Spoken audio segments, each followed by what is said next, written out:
बिस्मिल्लाहिर्रहमानिर्रहीम। अस्सलाम वालेकुम नाज़रीन, इस उम्मीद और दुआ के साथ कि आप सब लोग बिल्कुल खैरियत से हैं। एक और ज़बरदस्ती सुबह के साथ आज के ब्रांड न्यू एक्सप्रेसो एपिसोड को देखने के लिए हमारे साथ हैं। मैं हूं इमरान हसन और मैं हूं अरमिला हसन। सुबह सुबह जब हमारे शो का आगाज हो रहा था तो एक शेर आया और मैंने शेर सुनते ही सोचा कि इमरान हसन को वैसे मुझे शेर याद आ गया था। हाँ, वो था चेहरे से रिलेटेड था, तो वो कुछ ऐसे था कि चेहरा अपना देखते हैं आईने में वो, और ये भी देखते हैं कोई देखता ना हो। क्या बात है, इतनी कैसी गहरी बातें कर लेते हैं सुबह सुबह। मैं तो वैसे इम्प्रेस हो जाती हूँ। कभी कभी इमरान का जो उर्दू अदब या ऐसे शेरो शायरी का ज़ौक है ना, ये अक्सर ऑफ एयर हमें बहुत सुनने को मिलता है। हमारी टीम एंजॉय करती है। एक मैंने एक रिसर्च भी कह लो, किसी के कहने पे ये पढ़ा कि जो लोग कंघी करते हुए या शीशा देखते हुए गुनगुनाते हैं, इवन शॉवर लेते हुए गुनगुनाते हैं, वो जिंदा दिली की अलामत होता है और आपको फ्रेश रखती है चीज। इन शॉर्ट आप लोगों को इस बात पे कन्विंस करें कि बाथरूम सिंगर होना is not a bad idea और एवरीबॉडी इज बाथरूम सिंगर। दुनिया को कोई शख्स ऐसा नहीं है जो कंघी करते हुए गुनगुनाता नहीं है या बाथरूम में गुनगुनाता। It's not compulsory. सब नहीं मेरे ख्याल में सभी लोग करते हैं। अच्छा? थोड़ा बहुत सभी कर लेते हैं। चलिए इस पे अब हम एक प्रॉपर रिसर्च बनाएंगे, रिसर्च पेपर लिखेंगे कि कौन कौन गाता है। लेकिन आज के शो में जी बहुत जबरदस्त डिस्कशंस होने वाली हैं। हमारे पास पॉलिटिकल गेस्ट भी हैं। आज हमारे स्टूडियो में पहली बार पॉलिटिकल गेस्ट हमें स्टूडियो बेस्ड गेस्ट ज्वाइन करेंगे। उसके साथ साथ कुछ लाइटर स्टोरीज भी हैं, लेकिन सबसे पहले हम आपको बताएंगे आज की हेडलाइंस। लीगी रहनुमाओं की अस्करी क़यादत से एक के बाद एक मुलाकात, सियासत में हलचल मच गई, तस्दीक और तरदीद का सिलसिला जारी। पाक फौज पोलियो और शजरकारी मुहिम का हिस्सा बन गई। पाकिस्तान 2021 तक पोलियो फ्री मुल्क बन। आपको अंदाजा हो गया होगा कि आज बहुत अच्छी खबरें भी हैं टेक के हवाले से भी और कुछ हिस्टोरिकल पॉइंट ऑफ व्यू से। हमारा जो सेगमेंट है स्पाइसी खबरें। ओह यस, लेकिन अभी हम आपको बताएंगे आज के अखबार।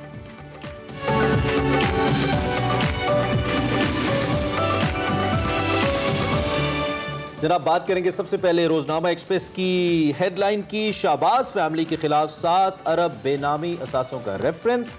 रोजनामा एक्सप्रेस की लीड स्टोरी है। मुतअद्दिद बेनामी कंपनियां, शेयर्स और बैंक अकाउंट्स, नैब 55 वॉल्यूम 25,000 सफ़ात पर मुश्तमिल रेफरेंस। 6 मुलजमों का ताल्लुक शाहबाज फैमिली से है, ये कहना है मुशीर दाखिला का। मुलजमान को फराम करदा सफ़ात की तादाद 5 लाख है। 3 बेनामी कंपनियों से किकबैक्स वसूल किए। काला धन शाहबाज ने इस्तेमाल किया। 2 घर खरीदे, गाड़ी की ड्यूटी अदा की। भतीजी ने चचा को पार्टी से निकाल दिया। ये भी कल शहजाद अकबर साहब ने अपनी प्रेस कॉन्फ्रेंस में कहा, जो उन्होंने कल शाम को की। इसके साथ साथ एक्सप्रेस ट्रिब्यून की कुछ खबरें शामिल करेंगे, आपको बताएंगे। इसके बाद शहबाज शरीफ साहब ने एक प्रेस कॉन्फ्रेंस की और इस कॉन्फ्रेंस में Shahbaz slams government's double standards. Hours after Pakistan Muslim League Nawaz Vice President Maryam Nawaz media interaction triggered a tsunami of speculations of division in the party. Shehbaz Sharif held a press conference in Lahore just to fire a broadside against the Pakistan Tehreek-e-Insaf government. बहुत ज़्यादा criticise Shahbaz शरीफ साहब ने। उसके साथ साथ अपनी हुकूमत के कुछ कारनामे भी गिनवाए और ख़ास तौर पे कुछ प्रोजेक्ट का जिक्र किया कि उन्होंने ये बताया कि कितने ज़्यादा पैसे उन्होंने कौम के बचाए। लेकिन दूसरी जानिब शहजाद अकबर साहब के हवाले से भी हमने आपको बताया फूड सिक्योरिटी अव्वलीन तरजीह है। इक़्तिसादी सिफारतकारी के फ़रोग़ पर भरपूर तवज्जो दी जाए। वज़ीर आज़म इमरान खान एक्सप्रेस रोजनामा की सुपर लीडर जो आप तक पहुँचा रहे हैं। ज़राअत को जदीद खतूत पर उस्तवार करने, ज़रई अजनास की पैदावार बढ़ाने के लिए चीन की महारत और ताउन इस्तेमाल करें। किसानों को दरामदी अजनास की जानिब राग़िब किया जाए, ये भी इमरान खान साहब का कहना था। सो ये हमारी आज की हेडलाइंस और उसके साथ हमारी आज की सुपर लीड रोजनामा एक्सप्रेस और डेली ट्रिब्यून की, जो हमने आप तक पहुँचाई। बिल्कुल, और इसके साथ साथ अभी हम आज की बड़ी खबर शामिल करें।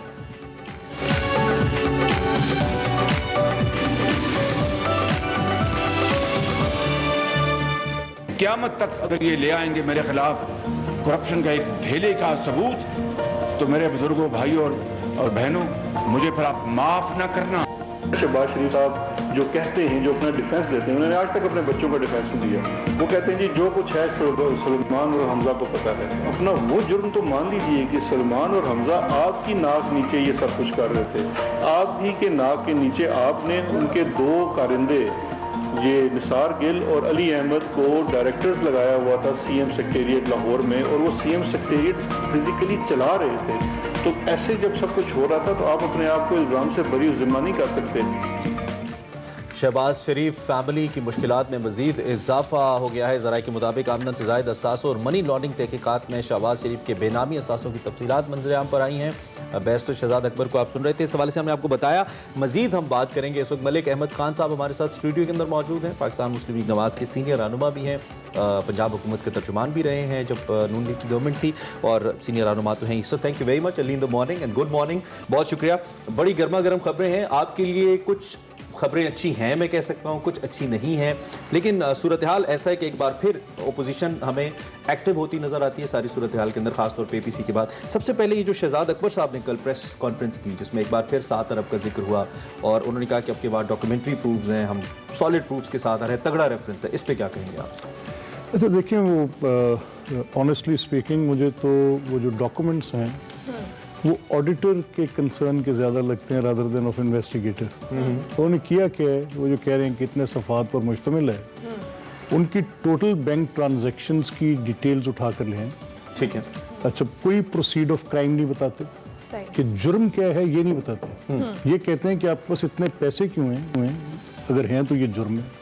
ये भी भूल जाते हैं कि वो पाकिस्तान का सबसे बड़ा बिजनेस हाउस इन 1960s था जब कौमिया गया, और जब दोबारा उन्होंने अपना रिवाइवल लिया तो they were again a good huge business house, और उनकी अपनी नेट वैल्यू, जो उनकी अपनी डिक्लेयर्ड नेट वैल्यू है, जो ये रेफरेंस लेकर आ रहे हैं, वो उससे बहुत ज़्यादा है।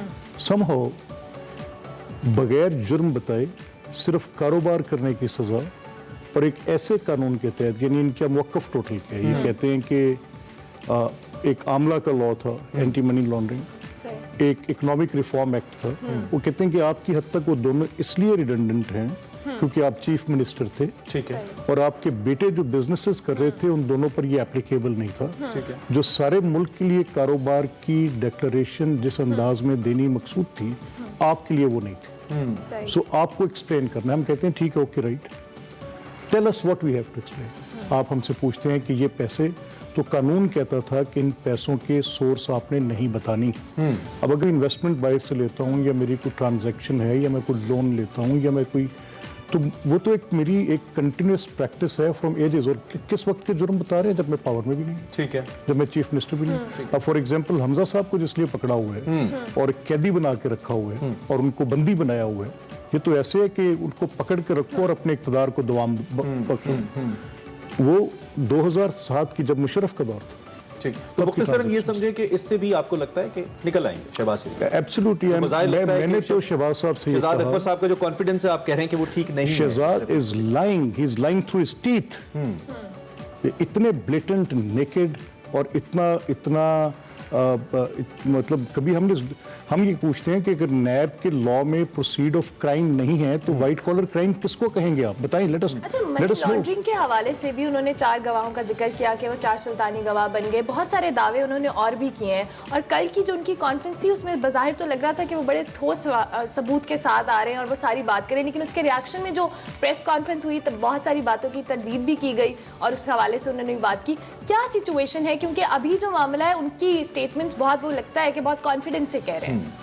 देखिए, जब शहजाद अकबर की जो पोजीशन है वो कोर्ट ऑफ लॉ में जाके सस्टेन नहीं करेंगे। शहजाद अकबर का यही मौक़िफ़ रमज़ान शुगर मिल पे, शहजाद अकबर का यही मौक़िफ़ आशियाना पे, इससे ज़्यादा कॉन्फिडेंस, जब एक शख्स बोल ही झूठ रहा है और वो इतनी शिद्दत के साथ बोल रहे हैं और उसको कोई चेक करने वाला नहीं है। अच्छा, एक जानिब मलिक साहब हम बात सुनते हैं, आपके रहनुमाई कहते हैं कि हवाएं बदल रही हैं, मामलात चेंज हो रहे हैं, नैब भी कहता है कि हम फेस नहीं केस देखते हैं। दूसरी जानिब और फिर आपकी APC बड़ी धड़ल्ले वाली APC हो जाती है। नवाज शरीफ साहब वो सब कुछ कह देते हैं जो पिछली कई दहाइयों से उन्होंने नहीं कहा।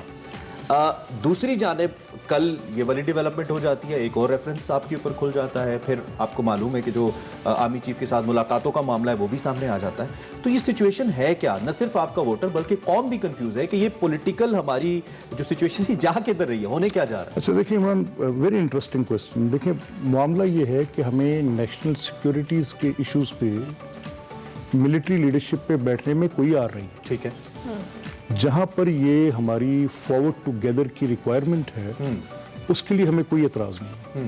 हमें उस सीसॉ में किसी वक्त भी ये नहीं कहना कि हमें सिविल मिलिट्री रिलेशनशिप पे एक बात तो करनी है ना। अगर तो वो पॉलिटिकली आपकी पार्लियामेंट की अथॉरिटी को अंडरमाइन करता हो तो स्पेस कौन दे रहा है?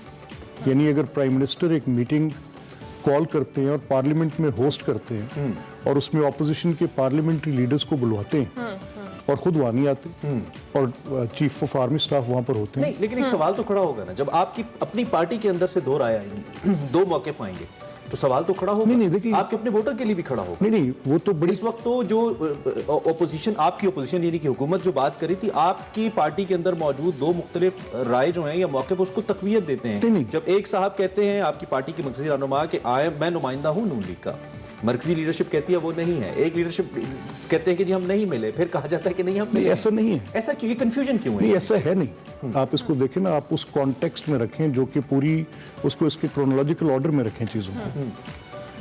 क्या पार्लिमानी लीडर्स को मिलना चाहिए था? Yes, on security issues yes, मिलना चाहिए, एनी टाइम मिल सकती। ठीक, तो ये बात तो साइड पे करें। ठीक है। मरियम नवाज साहिबा की स्टेटमेंट कि सियासी मामलात पार्लियामेंट में हल होने चाहिए, दुरुस्त है।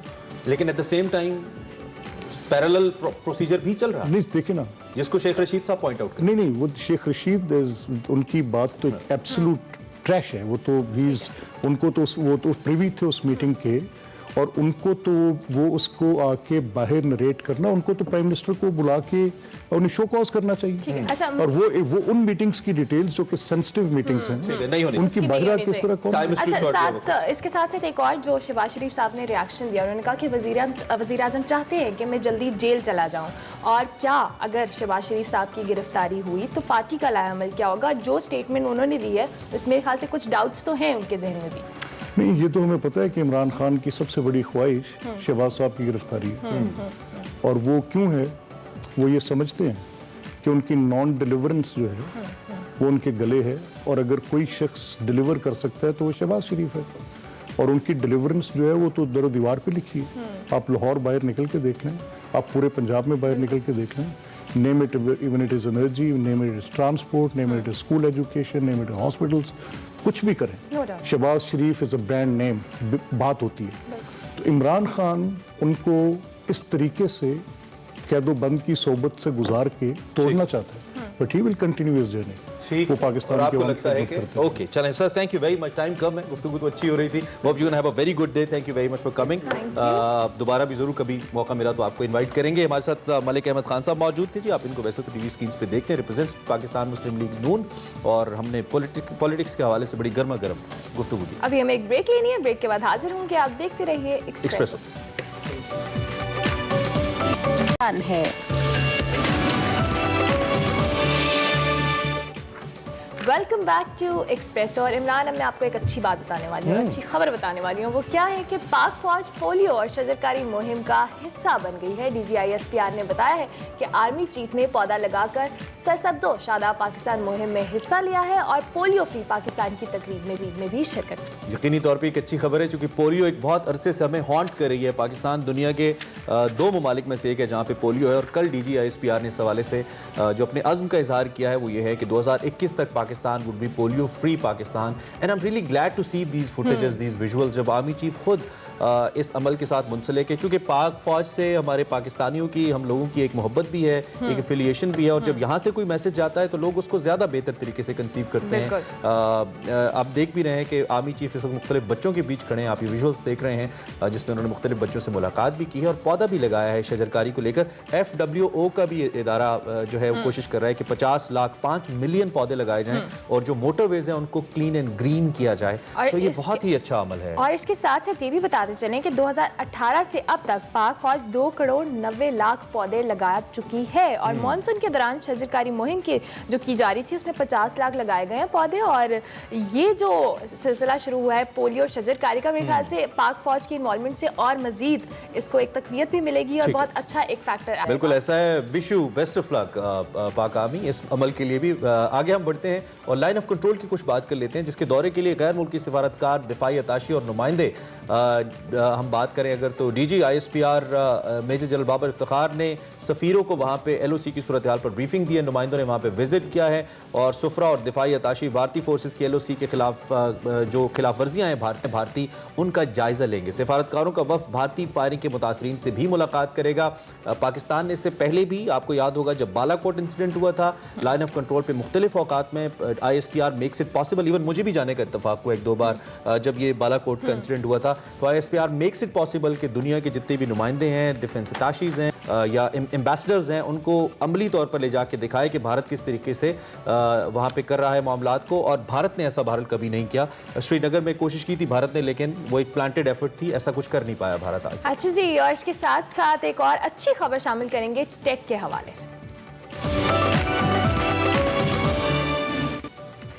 जी, साइंस और टेक में जो हमारे पास अच्छी खबर आ रही है वो ये है कि पाक फौज के सरबराह जनरल कमर जावेद बाजवा ने फील्ड फायरिंग रेंज जहलम का दौरा किया और इसके साथ साथ जहां उन्होंने state of the art VT4 tank की जंगी महारत का अमली मुजाहरा देखा। ISPR के मुताबिक VT4 टैंक का मवाजना किसी भी जदीद टैंक से किया जा सकता है और चीनी साख्ता ये टैंक दिफा और फायरिंग में अपना कोई सानी नहीं रखता।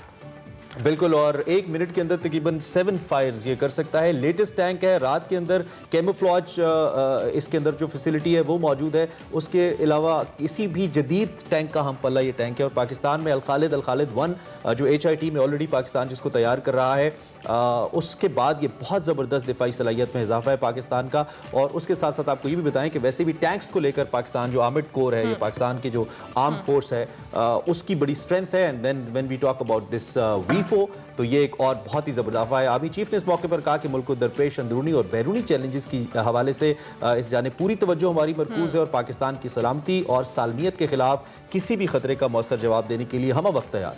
बिल्कुल, और इसी नोट पर हम एक ब्रेक ले लेते हैं जी। अच्छी अच्छी खबरें आपको बता दी। अब एक ब्रेक तो बनता है, ब्रेक के बाद हाजिर होंगे। आप देखते रहिए एक्सप्रेसो। 35 डिग्री सेंटीग्रेड कम से कम दर्जा हरारत 28 डिग्री सेंटीग्रेड रहेगा। शहर कायद में आज मौसम खुश्क और गर्म रहने का इम्कान है।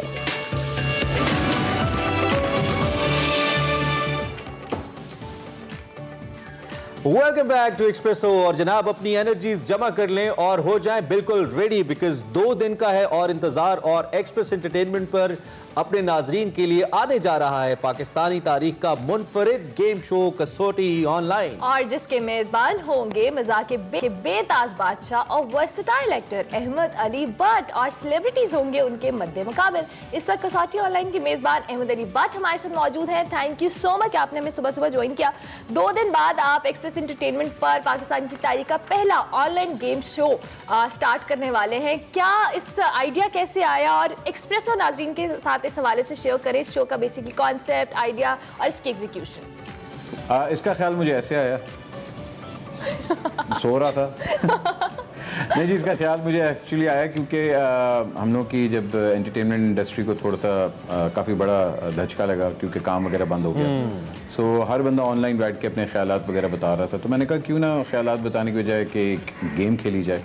और गेम भी क्योंकि मैं कसौटी का बहुत बड़ा फ़ैन था जो कि हमारी पुरानी PTV के ज़माने की थी, तो मैंने कहा इसको नया रंग देते हैं, नया एक अंग देते हैं। सो आजकल हर बंदा ऑनलाइन होता है, तो मैंने कहा ऑनलाइन बिठा के अपने दोस्तों को और उनके साथ हम लोग कसौटी खेलेंगे। सो अल्लाह का शुक्र है, they enjoyed really very much. And अगर आप शो देखेंगे तो आपको भी बहुत मज़ा आएगा। ठीक है। अच्छा, यकीनन ये टेलीविजन की दुनिया में एक नया तजर्बा है और साथ हमारी सेलिब्रिटीज़ की जहानत का इम्तहान भी होगा, बड़ा मुश्किल हो जाएगा ऐसे कुछ लोगों के लिए। तो कोरोना ने जहां अहमद लोगों की ज़िंदगी को बहुत महदूद कर दिया, वहीं टेक्नोलॉजी ने ज़िंदगी गुजारने का नया रास्ता भी दिखाया है। इस डेवलपमेंट को आप कैसे देख रहे हैं? जी बेशक, जहाँ टेक्नोलॉजी के नुकसानात हैं वहाँ टेक्नोलॉजी के फ़ायदे भी बहुत हैं। अगर आप देखें कि घर में जितना इस दफ़ा टाइम स्पेंड किया गया है, फैमिली का एक वो बॉन्ड फिर से शेयर हुआ है। और मेरी जितने सेलिब्रिटी से बात हुई, जितने दोस्तों से बात हुई जो शो पे आए हैं, सब ने यही कहा है कि हम लोगों ने घर में टाइम इतना ज़्यादा स्पेंड किया और जो रिश्ते कमज़ोर पड़े थे वो और मजबूत हो गए हैं, जो दूरियां थी वो ख़त्म हो चुकी हैं, और टेक्नोलॉजी की वजह से हम लोग एक दूसरे से और ज़्यादा कनेक्ट हो गए हैं। कसौटी ऑनलाइन भी एक ऐसा ही कह लें कि वेंचर है जिसके अंदर मैंने पूरी कोशिश की है कि फैमिली एंटरटेनमेंट को और इंफोटेनमेंट को दोनों का ख्याल रखा गया है। और जब आप गेम शो देखेंगे तो आपको खुद ही अंदाज़ा होगा कि ये जितनी भी सेलिब्रिटीज़ हैं वो कितनी ज़्यादा कम्पिटिटिव हैं। अच्छा अहमद, चूंकि अभी हम बात कर रहे थे ऑनलाइन गेम्स के हवाले से, ऑनलाइन हमने टाइम जिस तरह से स्पेंड किया, फिर ऑनलाइन शोज़, और नो डाउट एक बहुत डिफरेंट आइडिया है क्योंकि इसमें बहुत सारी ऐसी चीज़ें होंगी जो गेम शोज़ में हम नॉर्मली लाइव सेट पे एक्सपीरियंस करते हैं। ये पहला अपनी नौयत का शो है, किस तरह से मुख्तलिफ होने वाला है ये? अर्मिला, इसमें सबसे एक जो मुख्तलिफ चीज़ है, एक तो ये पाकिस्तान का पहला ऑनलाइन गेम शो डिज़ाइन हुआ है और मुख्तलिफ बिकॉज जो कसौटी है एक बहुत ही ओल्ड और हमारी एक कह लें कि हेरिटेज का हिस्सा है ये गेम। इसके नया अंग टेक्नोलॉजी की वजह से और लोग जिस तरह बैठ के आपस में एक दूसरे को, हालांकि दूर भी हैं मगर करीब भी हो के जितना कंपेटिटिव हो रहे हैं और जितनी नॉलेज शेयर कर रहे हैं, बिकॉज आप एक्सपेक्ट ही नहीं कर सकते कि यार ये तो सिंगर है, इसकी इतनी ज़्यादा नॉलेज कैसे होगी।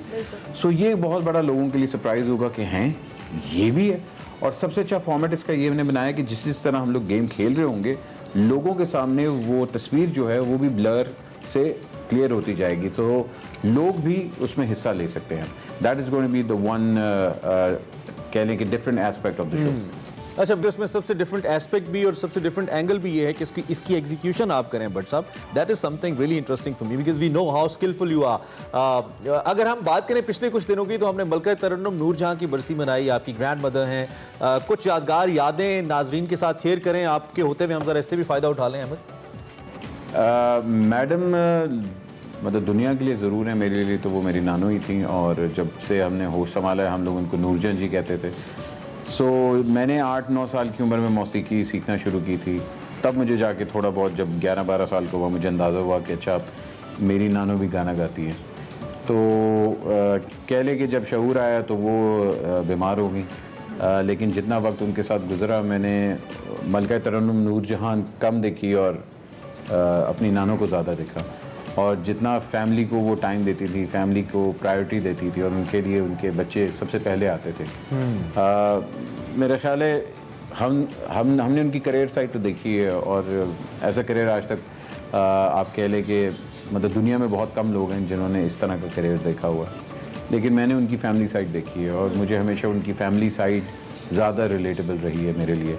जिस तरह उन्होंने अपनी फैमिली को पाला, जिस तरह अपनी फैमिली को सपोर्ट किया और जिस तरह अपनी फैमिली को उन्होंने कहने के हर बुरी और अच्छी चीज़ से आगाह किया। तो आई थिंक मलका तरन्नुम नूरजहां की ये जो एस्पेक्ट है बहुत कम लोगों ने देखा हुआ है और जिन लोगों ने देखा हुआ है वो हमेशा हैरान होते थे कि अच्छा मैडम दुनिया में यहाँ हैं और अपने घर में वो कैसी हैं। सो ये बहुत एक खूबसूरत बात है कि एक इतना बड़ा इंसान इतना सादा भी हो सकता है। अच्छा अहमद, दोबारा से हम आपके फॉर्मेट जिस तरह से आपको हमने देखा है कि आपने वॉच शोज़ भी होस्ट किए हैं, मज़ाहिया सिटकॉम्स भी होस्ट किए हैं, अब आप करने वाले हैं एक ऑनलाइन गेम शो। ये डेफिनेटली एक डिफरेंट फॉर्मेट होने वाला है आपके लिए, तो क्या एक्सपेक्टेशंस हैं आपकी भी और नाज़रीन आपसे क्या उम्मीदें रखें? आप बस ये उम्मीद रखें कि जब आप फैमिली टेलीविज़न के सामने बैठेंगे और कसौटी ऑनलाइन देखेंगे तो आपकी नॉलेज में भी इजाफा होगा। हंसी तो आपको ज़रूर आएगी, ये तो मैं आपको गारंटी देता हूँ, because it's a very fun engaging show. लेकिन उसके साथ साथ ये एक एजुकेशनल शो भी है। अच्छा। पूरी फैमिली इन्वॉल्व होके जब ये शो देख रही होगी तो आप भी खेलेंगे और आप भी गेस करेंगे कि अच्छा ऐते होएगा। अच्छा है तो है। आखिर में हमें ये बता दें, वैसे हमें तो मालूम है लेकिन मैं चाहता हूँ कि हमारे बहुत सारे देखने वाले जिनको नहीं मालूम उस सरप्राइज गेस्ट के बारे में हमें बता दें जो पहले एपिसोड में हिस्सा बनने जा रहा है कसौटी ऑनलाइन का। नहीं, हमने रिवील कर दिया है। पहला हमारा जो कसौटी का गेस्ट है वो जी है हमजा अली अब्बासी साहब वर्सेस गौहर रशीद साहब। और अगर आप एपिसोड देखेंगे आपको पता लगेगा कि इन्होंने अन्नी पाक दी। ठीक हो गया, अन्नी पाक so I am just waiting for that अन्नी जो कि पै गई है। और मैं ये भी एक्सपेक्ट करूँ कि शायद फवाद खान भी कभी आ जाए बिकॉज़ दे आर फ्रेंड्स। इकट्ठा म्यूजिक करते रहे अहमद भट्ट एंड फवाद खान। और इसके साथ ये EP the band, you remember EP the band इकट्ठा। अच्छा जी, ब्रेक ले लें जी। ब्रेक ले लेते हैं, ब्रेक के बाद हाजिर होंगे, आप देखते रहिए एक्सप्रेसो।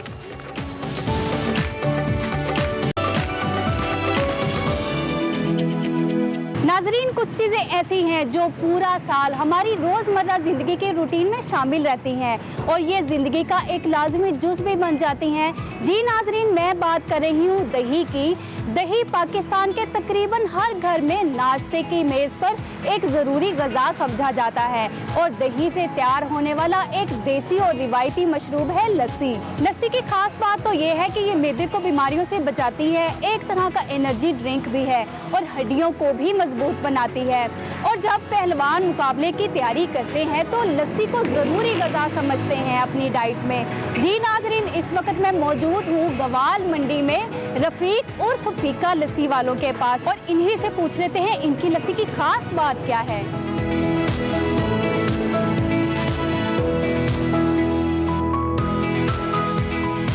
जी नाजरीन, हमारे साथ मौजूद हैं यहाँ के ओनर तलहा भट्ट। आप पहले मुझे ये बताएं, ये दुकान कितनी पुरानी है और आप कब से काम कर रहे हैं? माशाल्लाह ये दुकान 1947 से यहाँ पे कायमशुदा है और मुझे तो तकरीबन यहाँ पे 5 साल हुए हैं। अच्छा, तो आप मुझे बताइए कितने किस्म की लस्सी है आपके पास? हमारे पास यहाँ पे तकरीबन 3 किस्म की लस्सियाँ, एक पेड़ों वाली लस्सी है, एक सादा लस्सी है और एक दूध दही वाली लस्सी है। उसके अंदर भी पेड़े डलते हैं। तकरीबन 3 किस्म की लस्सी है।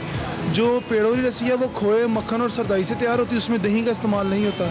और फिर सिंपल एक दूध दही की लस्सी है और तीसरी जो थर्ड वन है वो है पेड़ों सादा लस्सी, जिसके अंदर खोया पेड़े इस्तेमाल होते हैं। अच्छा, और डिमांड कौन सी लस्सी की ज़्यादा? डिमांड ज़्यादातर पेड़ों वाली लस्सी की है। डिमांड दोनों की ज़्यादा है, लेकिन जो कस्टमर जो हम कहेंगे out of city, out of country और तकरीबन ज़्यादा लोग पसंद करते हैं वो है पेड़ों लस्सी। उसका बनाने का तरीके का बहुत डिफरेंट है। पहले तो हम खोए को और जो पेड़े होते हैं उसको ग्राइंड करते हैं, इतना कि इस लेवल पर ग्राइंड करते हैं कि वो अपना मक्खन जो अपना फैट होता है वो छोड़ देते हैं। फिर हम उसके अंदर दूध ऐड करते हैं, फिर उसके अंदर बादाम डालते हैं, उसके बाद वो लस्सी तैयार होती है।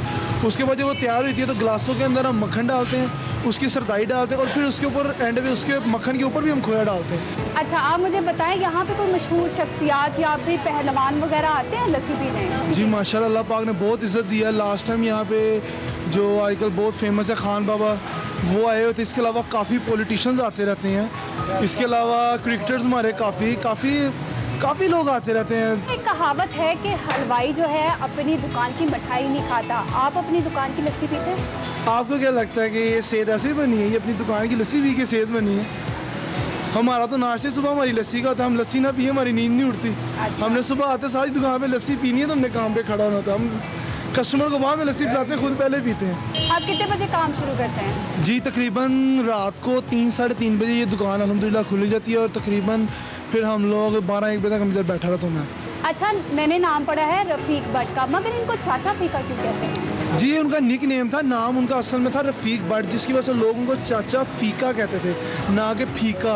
अच्छा, मैंने देखा है काफ़ी देर से एक बच्चा चलनी दे रहा है, इसका क्या मकसद है? ये इसकी वजह ये है कि ये दूध दही की दुकान है, शीरा यहाँ पे इस्तेमाल होता है, मीठा इस्तेमाल होता है, जिसकी वजह से यहाँ पे मक्खी आती है, फ्लाइज बहुत ज़्यादा आती हैं। तो जिसकी वजह से लड़के की ड्यूटी है कि इसने यहाँ पे चलनी देनी है, तो जिसकी वजह से मक्खी नहीं बैठती, तो लोगों को हाइजीन फूड प्रोवाइड होता है तो लोग पसंद करते हैं।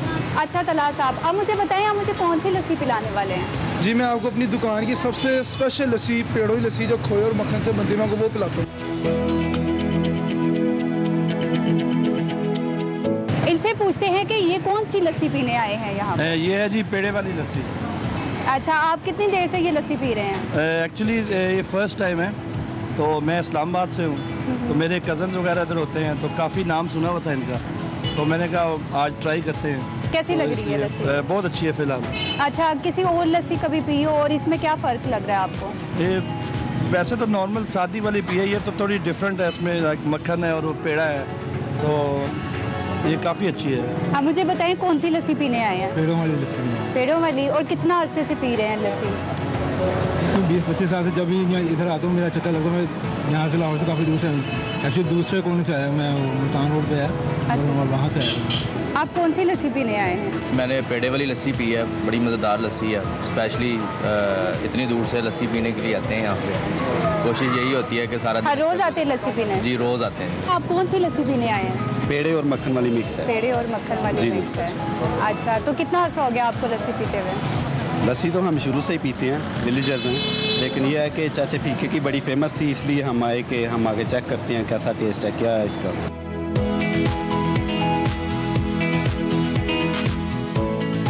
मेरे लिए पेड़े वाली लस्सी आ चुकी है, अब मैं खा के और पी के बताऊंगी कि है कैसी।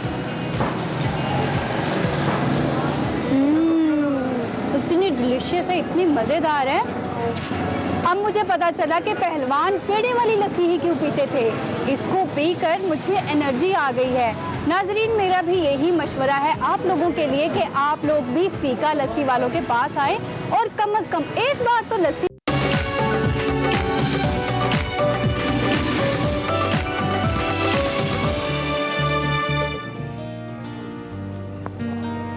अस्सलाम वालेकुम, मैं हूं हिना नियाजी और आप लोग देख रहे हैं मेरा पाकिस्तान।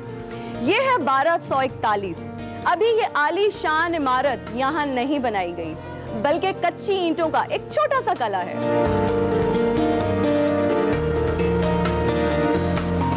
क्या ये तलवारों की छनकार आप सुन सकते हैं? क्या ये चीखो पुकार आपको सुनाई दे रही है? ये वो वक्त है जब मंगोलों ने इस कच्चे कले पर हमला कर दिया है। ये लाहौर नहीं बल्कि लाहौर है और इस वक्त मैं लाहौर के शाही कला में मौजूद हूँ।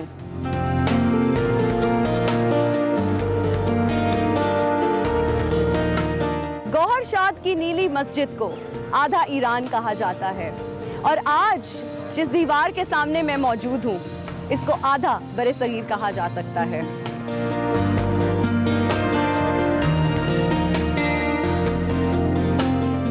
जी तो नाज़रीन, इस वक्त हम लोग मौजूद हैं tourism incharge world city of Lahore authority Javed साहब के साथ। इनसे हम जानेंगे इस कले से जुड़ी कुछ अनकही कुछ अनसुनी कहानियां।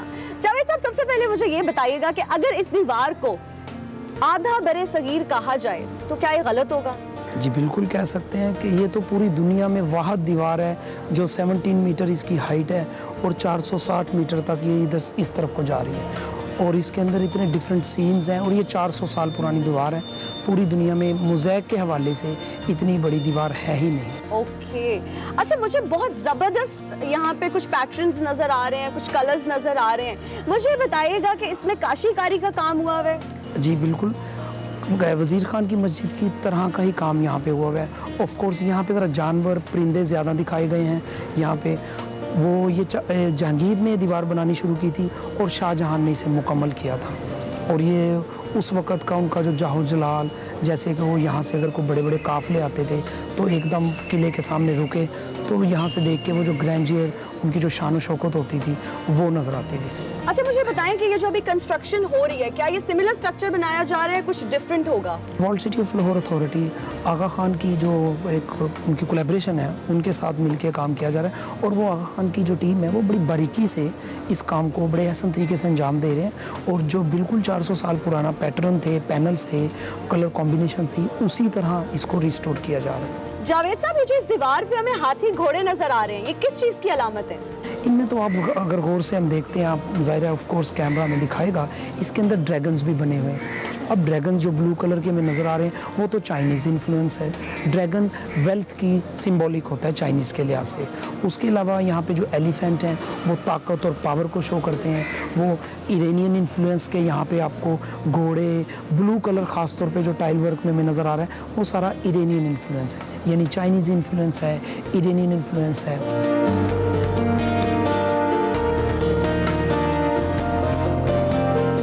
नाज़रीन, जिस दीवार मुसव्विर को हमने आधा बरे सगीर कहा है उसके प्रोजेक्ट हेड वजाहत साहब हमारे साथ मौजूद हैं। वजाहत साहब, आप कौन हैं और यहाँ पे क्या करते हैं? जी, मेरा नाम वजाहत अली है और I am heading this project.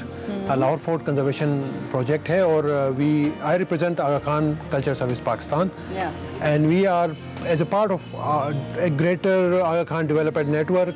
We are हम जो टेक्निकल पार्टनर्स हैं world city of Lahore authority के और हमने इस पे काम स्टार्ट किया है and we spend good 3 years documenting the project. जिस प्रोजेक्ट को आप दीवार मुसव्वरी कह रही हैं, ये बेसिकली एक दीवार का प्रोजेक्ट नहीं है, इट्स अ कंसोलिडेटेड प्रोजेक्ट। इसमें हमने इसके स्ट्रक्चरल इश्यूज, यानी ये स्ट्रक्चरली मजबूत होगा, जिंदा रहेगा तो उसके ऊपर जो काम होगा इसमें जो अंग्रेज़ों के दौर में जो इस पे जो वाटर रिलेटेड जो डैमेजेस हुई हैं वो रीरूटिंग हुआ उस दौर में 1850s के बाद, वो हम उसकी करेक्शन कर रहे हैं। कंटेम्प्रेरी टेक्निक्स को मॉडर्न टेक्निक्स के साथ भी आपने मर्ज किया है।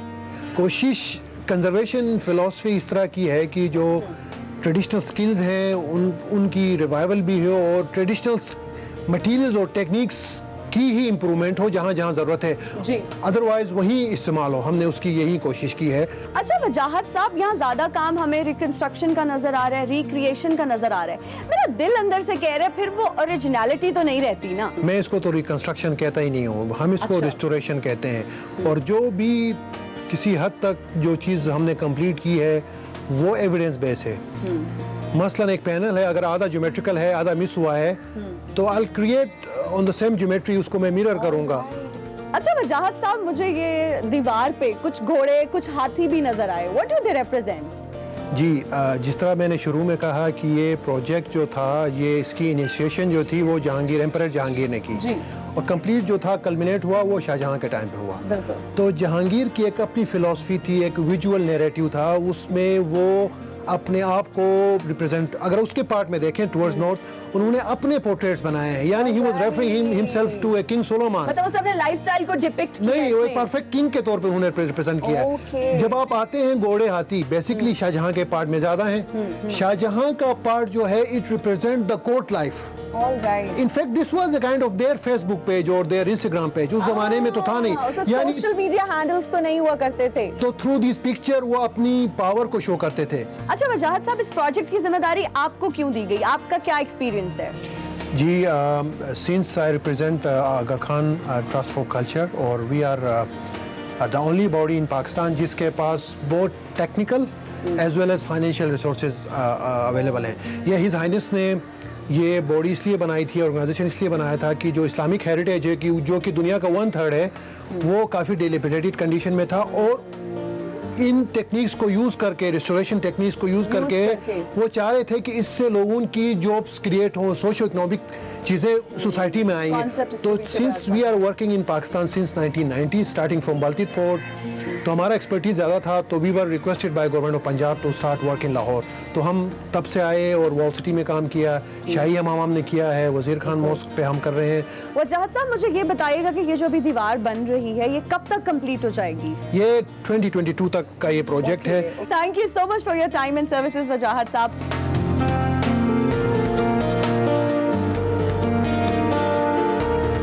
अच्छा सुमेरा, किसी भी बिल्डिंग को, किसी भी आर्किटेक्चरल स्ट्रक्चर को सबसे ज्यादा नुकसान पानी से या बारिश से पहुंचता है, और आप इस महकमे के लिए काम करती है, तो बताइएगा व्हाट्स योर रोल?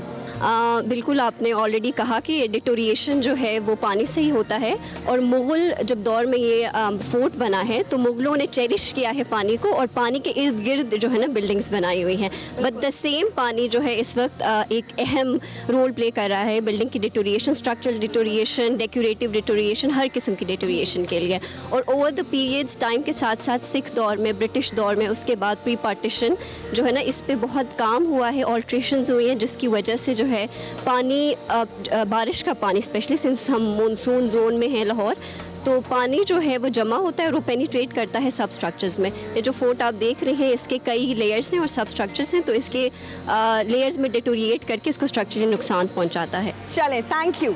हमारे साथ यहाँ पे एक आर्किटेक्ट भी मौजूद है, उनसे पूछते हैं कि जियोमेट्रिक स्ट्रक्चर्स के बारे में कुछ बताएं, ये जो भी यहाँ पे कुछ हुआ है। भाई आई एम क्लूलेस, मुझे कुछ नहीं पता। मेरा रोल बेसिकली ये कि एज यू कैन सी यहाँ पे सारे बेसिक जियोमेट्रिक पैटर्न्स हैं जो कि डिफरेंट कलर्स में है, डिफरेंट शेप्स में है, डिफरेंट बेसिक पैटर्न्स है। सो बेसिकली मैं उनको डिकोड करती हूँ and I just try to understand कहाँ पे कौन सा पैटर्न रेप्लिकेट हो रहा है। इज इट इजी इसको डिकोड करना? कितना मुश्किल होता है? Sometimes it's easy, but at times जहाँ पे हमारे पास कोई एविडेंस नहीं होता, उसके अंदर फिर हमें थोड़ा हिस्ट्री पे जाना पड़ता है, एविडेंस देखना पड़ता है, and then we have to move forward with what we had पहले, और उसके बाद हम नया कुछ कर सकते हैं या नहीं कुछ कर सकते हैं। और हमारे पास यहाँ पे कुछ फाइन आर्ट्स ग्रेजुएट्स मौजूद हैं, उनसे पूछते हैं कि उनका यहाँ पे क्या रोल है। बेसिकली हम लोग जो है सरफेस कंजर्वेशन का काम करते हैं, और यहाँ पे जितने भी वॉल पे जो पैनल्स होते हैं उनकी कंजर्वेशन से रिलेटेड, उनके फ्रेस्कोज की रीइंटीग्रेशन से रिलेटेड, और ज्योमेट्रिकल पैटर्न्स है उनकी स्टडी, तो ये सारा काम हमारा होता है एज एन सरफेस कंजर्वेटर, ताकि हम उसके काम को समझें, उसको एनालिसिस करें, और एट द सेम टाइम हम उसकी प्रैक्टिकल इम्प्लीमेंट करें उस पर। बीइंग एन फाइन आर्टिस्ट, हमारा काम ये होता है कि हम एस्थेटिकली चीज़ों को डील करें, एस्थेटिकली बैलेंस करें, तो जिस तरह पुराना जो काम था वो काफ़ी लाइक फ्रेगमेंट्स में और इस तरह मिलता है हमें, तो हम कोशिश करते हैं कि हम इस चीज़ को लाइक इस तरह ना करें कि वो बिल्कुल नया लगे। हम लाइक ओवरडू करने की कोशिश नहीं करते, हम सिंपली उसकी एसेंस को और उसको रिस्टोर करते हैं ताकि विजुअली वो एक लाइक बैलेंस आपको फील हो जाए पूरे वॉल में। तो हमारा रोल ये है कि हम एक बैलेंस क्रिएट करना चाह रहे हैं। अच्छा, मुझे ये बताइएगा कि सरफेस कंजर्वेशन कितना मुश्किल होता है, कितना चैलेंजिंग होता है, एंड व्हाट्स योर रोल? मेरा जो रोल है यहाँ पे सरफेस कंजर्वेशन में, मैं एक ओवरऑल जो है कंजर्वेशन लीड कंजर्वेटर हूँ यहाँ पे। तो जितने भी यहाँ पे कंजर्वेशन रिलेटेड टास्क होते हैं वो सरफेस की जो कंडीशन है उसके accordingly day by day change होते हैं। ऑलराइट, हमारे पास यहाँ पे साइंस डिपार्टमेंट से भी एक खातून मौजूद है, उनसे पूछते हैं कि व्हाट्स योर रोल, आप क्या करती हैं? मैं भी सरफेस कंजर्वेशन पे काम करती हूँ as a conservation scientist. I think इस प्रोजेक्ट की स्पेशलिटी ये है कि पाकिस्तान में जितने भी रेस्टोरेशन के प्रोजेक्ट्स हुए उसमें साइंस पहले कभी इन्वॉल्व नहीं हुई। So this is the first project जहाँ साइंस की इन्वॉल्वमेंट है, और वो एक सिम्बॉलिक चीज़ है क्योंकि हमारी जो कंजर्वेशन अप्रोच है वो थोड़ी डिफरेंट है। अमूमन पाकिस्तान में कंजर्वेशन का मतलब होता है रिकन्स्ट्रक्शन, जिसमें जो डिटीरिएटेड होता है उसको वो रिप्लेस कर देते हैं एक नई डेकोरेशन से। पर हम ये कोशिश करते हैं कि प्रेजर्वेशन पे एम्फेसिस हो, इसको कहते हैं मिनिमल इंटरवेंशन, जिसमें हम कोशिश करते हैं कि जो ओरिजिनल और हिस्टोरिक चीज़ है उसको हम प्रिजर्व करें और नई, बिल्कुल, और हमारी तरफ से जो नई एडिशन होती है वो मिनिमल होती है। और साइंस का रोल इसी में आता है कि जब आपने पुराना ओरिजिनल काम को प्रिजर्व करना है तो उसमें you have to study the material. आपको जानना होता है कि वो क्या मटीरियल है, किस तरह दीवार कंस्ट्रक्ट हुई, क्या यूज़ हुआ और उसकी क्या वजूहात हैं जो दीवार ख़राब हालत में है या खस्ता हो रही है। नाज़रीन, आज मेरा पाकिस्तान का ये सेगमेंट करके मुझे बहुत खुशी हो रही है। जो चीज़ें, जो हिस्ट्री हम आपको मेरा पाकिस्तान में दिखाते हैं उसको प्रिजर्व करने के लिए, उसको रिस्टोर करने के लिए इतनी मेहनत होती है, और इससे भी ज़्यादा खुशी इस बात की हो रही है कि ये हार्ड वर्किंग ज़बरदस्त ख़वातीन इस प्रोजेक्ट का हिस्सा हैं। Thank you so much girls for your time. Peshawar में ज़्यादा से ज़्यादा दर्जा हरारत 37 डिग्री सेंटीग्रेड, कम से कम दर्जा हरारत 22 डिग्री सेंटीग्रेड रहेगा। पेशावर में आज मौसम खुश्क और गर्म रहेगा।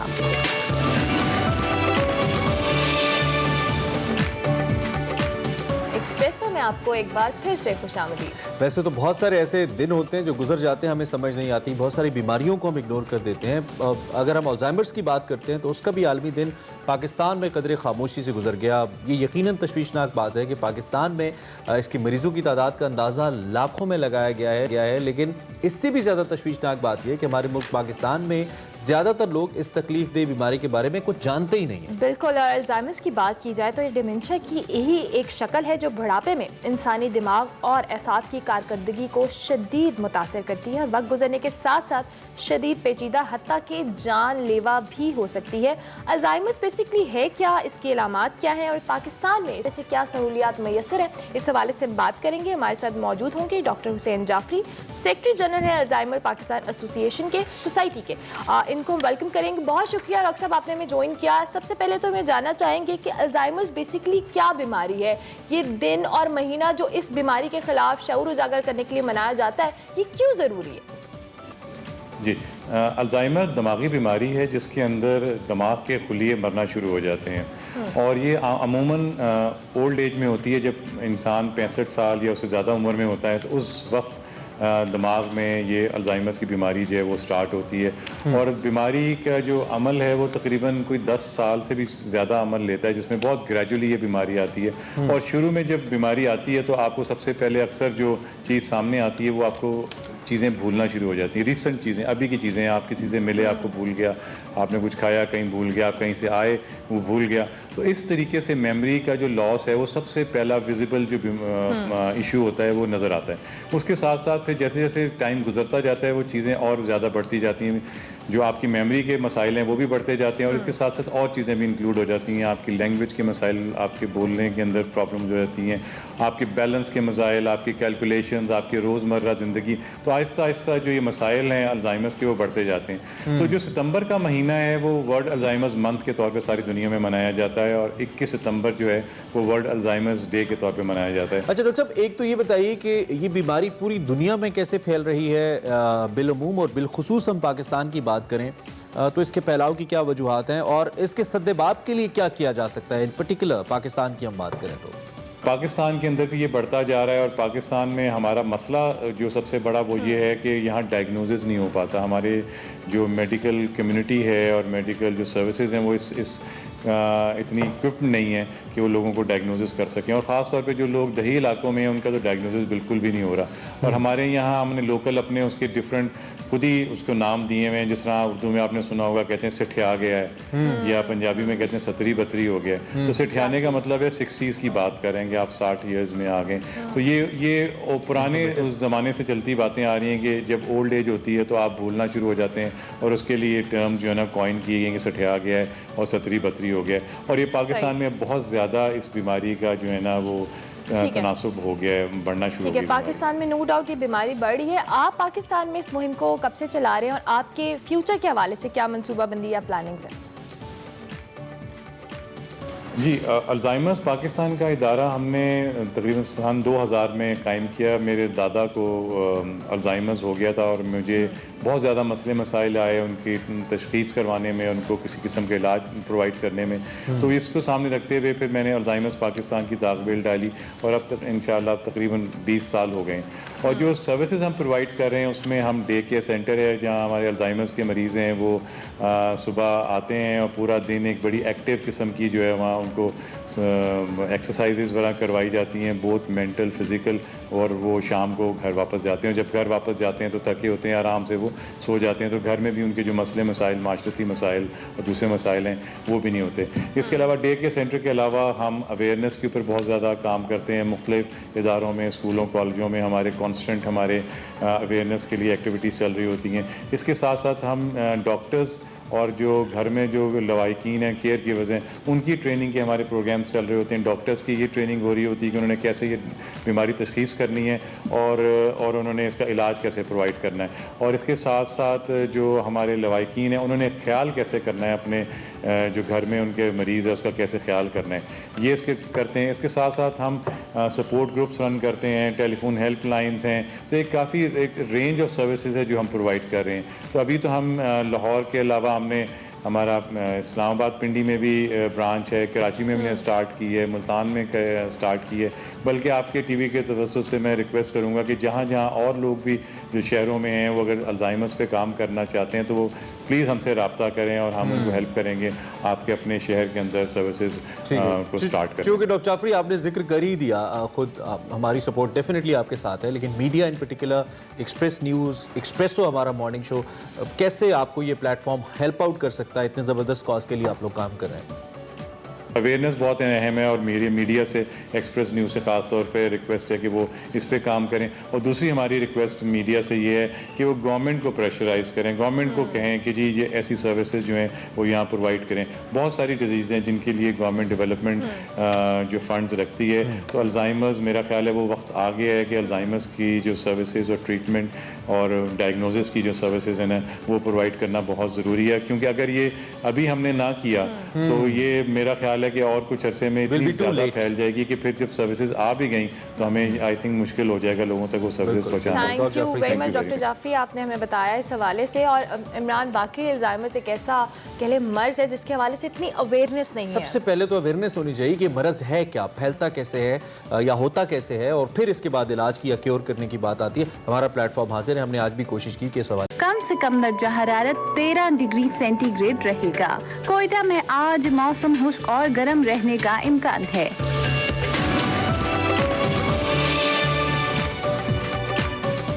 एक्सप्रेसो में आपको फिर से खुशामदीद, और अब बात करेंगे हेल्थ एंड फिटनेस की। जी, हेल्थ एंड फिटनेस में हमारे साथ मौजूद हैं खुशी बाट। खुशी, कैसी हैं आप? ठीक ठाक, आप लोग कैसे हो? हम दोनों ठीक हैं, आप ठीक? हाँ, मैं ठीक। Are you joining me today? क्या बताने वाली हैं? आज मैं लेग वर्कआउट बताऊंगी। There will be 4 exercises, 4 exercise होंगी, 30 seconds each exercise. You have to do it repeated without break, 20 minutes करनी है आपने, ठीक है? First would be lateral lunges, legs wide. 1, ठीक है, 2, 30 seconds रिपीट करना है अपने ईच एक्सरसाइज। ये आपके इनर और आउटर थाइस को, अबडक्टर्स और डक्टर्स को हिट करेगी, ठीक है? ठीक है। Second exercise would be plyo lunges. Switch. Okay. Switch. Switch. और And ये breathe कितना out. करना है खुशी? 30 seconds each. 30 seconds. ठीक है? Every exercise you have to repeat for 30 seconds. Okay. These are called high jumps. 30 seconds each. Step back. Jump. You can do it on the stairs, on the stool. For beginners, step up, switch, step up, switch. ठीक Okay. Last one is lateral hops. You can do squats with that. For beginners, they can step side to side. ठीक 30 seconds each. It's kind of a cardio. Leg endurance अच्छी होगी. And in the end, you'll feel your legs are burning or like you get results. If you want toned legs, so guys do try it out. जबरदस्त। खुशी ने आज आपको quick बता दिए जल्दी से एक्सरसाइज। और इमरान आप करने वाले बिगनर्स वाली? नहीं, मैं बिगिनर्स वाली क्यों करूंगा, मैं कर लेता हूँ एक्सरसाइज यार, ये किसी दिन सरप्राइज यही देंगे सुनना हम चाहती इनको, करके बताएंगे। अच्छा जी, अभी हम आपको बताएंगे दुनिया भर से खबरें।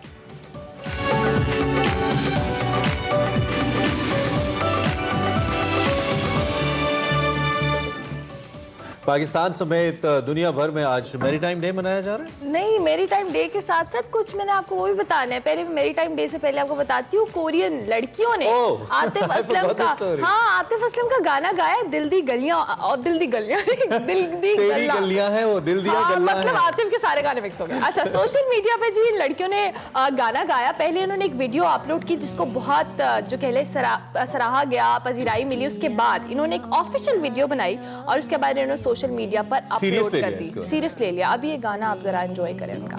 आतिफ असलम का बहुत ही खूबसूरत गाना।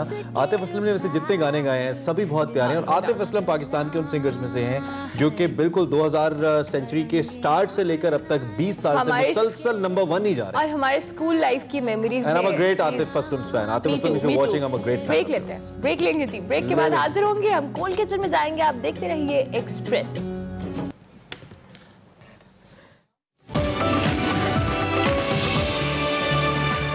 Welcome back to Expresso. मैं और इमरान आ चुके हैं कोल किचन में। शेफ नुमान हमारे साथ हैं। क्या बनाने वाले हैं? आज आपके लिए यूजू मॉकटेल है।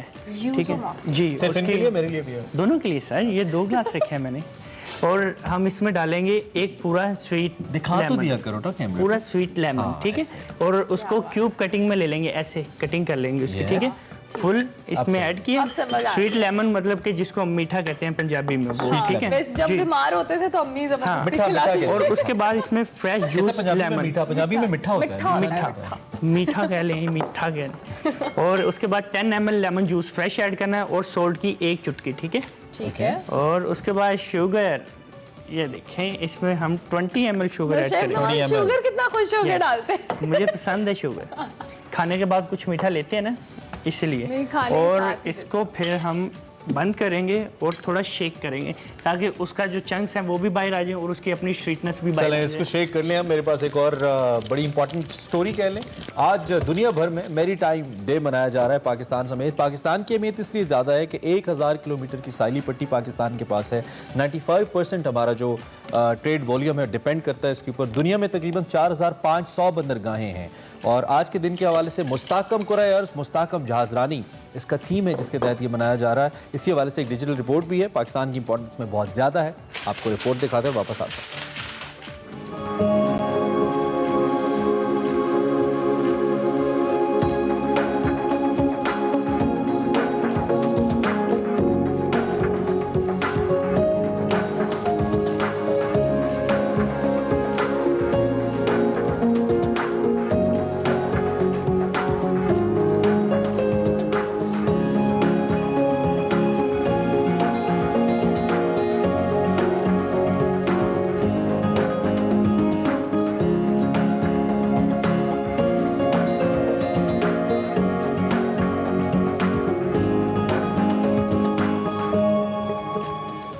जी, वर्ल्ड मैरीटाइम डे के हवाले से रिपोर्ट आपने मुलाहिजा की और पाकिस्तान नेवी की बड़ी अहम खिदमात हैं। हम ट्रिब्यूट भी पेश करते हैं आपकी सर्विसेज को पाकिस्तान नेवी।